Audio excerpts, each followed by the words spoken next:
Perdana Menteri Singapura Lawrence Wong menzahirkan penghargaan kepada rakan sejawatnya dari Malaysia Datuk Seri Anwar Ibrahim atas undangan berbuka puasa semasa lawatan khas beliau ke Malaysia pada Jumaat.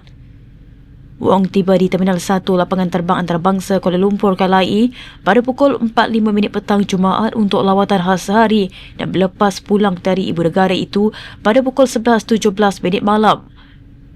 Kedua-dua Perdana Menteri mengadakan pertemuan di Seri Negara Kuala Lumpur di mana Anwar turut menghoskan majlis makan malam bagi meraihkan lawatan Wong. Sebelum mesyuarat empat mata itu, kedua-dua pemimpin turut melawat beberapa galeri di mercu tanda bersejarah itu termasuk Ruang Merdeka, Galeri Khazanah. Singapura merupakan jiran terdekat dan rakan kongsi utama Malaysia dalam ASEAN dengan hubungan erat dan meluas merangkumi pelbagai sektor.